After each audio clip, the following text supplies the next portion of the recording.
Football then and now, a fun look at football nostalgia and the modern game intertwined. Join us.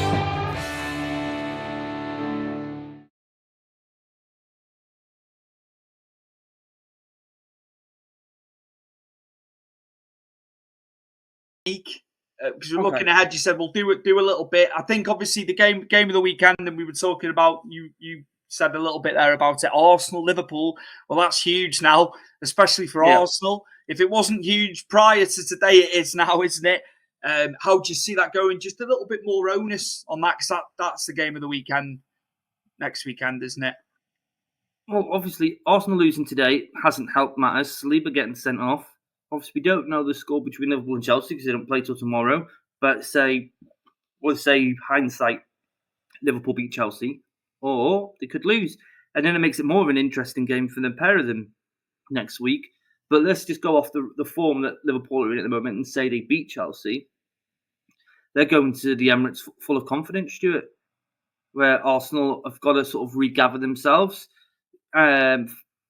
Be one of their star players down. Will Saka be fit and ready to play? Because they didn't look great without Saka today. So it's one of them, Stuart. And I think you've either got a draw or Liverpool win there. And I think Arsenal will have a struggle or just about get a draw. Just the way the Liverpool are playing at the moment. Is there a game on that list there that you'd like to talk about just before? Obviously, we won't go over them all just because of time. But no, of course. Which are the ones sticking out out of those other three? Well, you know what? I think he's a good one here. Is West Ham United? There's a tale of two managers under a lot of pressure. How do you see it going? Obviously, we've spoken about them, what they've done today. If I had to, press you for a prediction, do you see United stealing that? 1-0. Potentially, because they weren't very good. They've got the players to do it, Stuart. They weren't very good at the back in the second half today, and I could definitely see it. Although I think at home, West Ham, they beat Ipswich 4-1, so you can make a case for that as well. I think when they are at home, it's a hell of a crowd there, isn't it? It's got them through in a lot of big games. But again, Ten Hag needs it, and Lopetegui needs it. He really needs it. It's so equal, isn't it? It could be the straw that breaks the camel's back. I think Lopetegui he'll be all right for a bit yet because it's very early on. But we know the unsurmountable pressure Ten Hag's had in the press, for months and months and months now. It's a hard one, isn't it? If you're either or of those managers, obviously Ten Hag's going to have the amount of pressure because of the sheer Man United's name, isn't it? And Lopetegui, like I said to you before, Stuart, has spent a lot of money and hasn't got much back for it yet. And then in this list here, Chris, just pick one. I won't pick ours because that's just being selfish. Yeah, that's fine. That's fine. Let's go Villa, Bournemouth, seeing as they both won great victories today against, good choice. Villa away. Great result, and obviously Bournemouth beating Arsenal is a fantastic result for them. Could be a tasty one. I think Bournemouth have been much better this season, and again they bought correct and they lost a big player in Solanke going to Tottenham. Ed Nielsen's obviously come in, and he's finding his feet. He still hasn't scored. A lot of. Well, I don't think he's even scored yet, has he? Vin Nielsen, but he's a talent. And you could see at Porto he was a talent. Villa, as you say, Stuart, going great guns. Could be an interesting one. Both full of confidence. It could. I don't know. You just don't know the Premier League. I'd say obviously Villa going off form. Yes, you'd probably say they should easily beat Bournemouth, but Bournemouth obviously be on a high.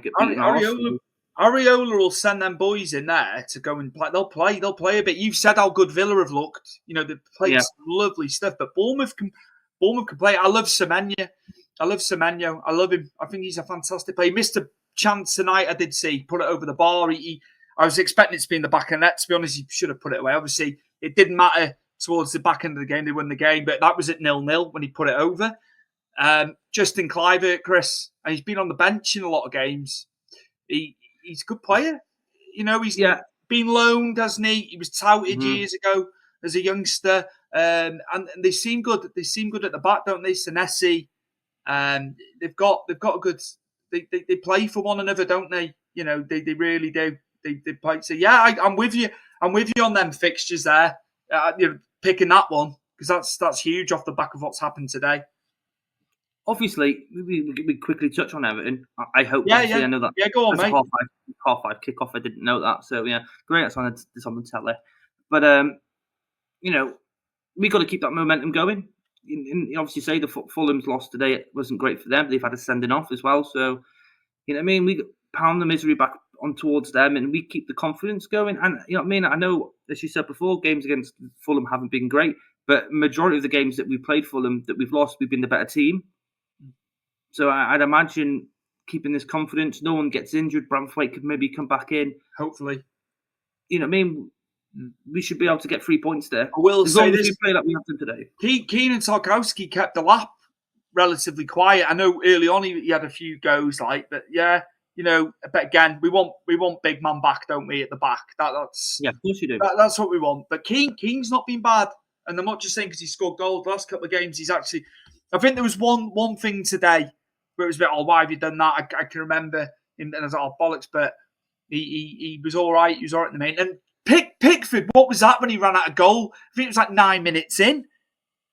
Friggin' Nora. Yeah, sort of wellied the ball at Harrison, didn't he? He did that for England against Greece. He's running out. It's this bloody playing from the back, Chris. It's like... what he's like. He has his mad moments. There was a quote. It's 3 teams in the world can play out from the back. There's only 3 teams in the world that do it. Obviously City being one. I can't remember the person who said it, but yeah, I was like, yeah, but we all tried to play it. And today, mate, I was like, oh my God, come on, Pickers, friggin' Nora. Oh. I actually want to talk about their penalty. Did you see a connection?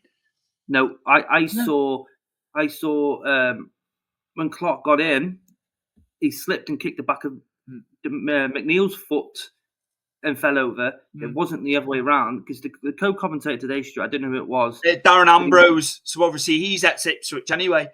Right, he was doing me head and saying, it's definitely pen. And obviously we go back to the Newcastle game. Same thing kind of pretty much happened to us, but I think more Calvert-Lewin was more, about to connect with the ball. I think Clark was on his way down before McNeil even got near him, really. And they say, it's a penalty. And then the second half, I've had a chance to look at it. It's not a penalty. Don't be so persistent then. Do you know what I mean? On Everton's The Candle End, I'm sure you're part of that group as well on Facebook. Yes. I feel like we owe Michael Oliver some sort of pat on the back for managing to go a whole 90 minutes without effing us over. And they put loads of smiley emojis across it. Well, they're not wrong because he doesn't like us, does he? So no.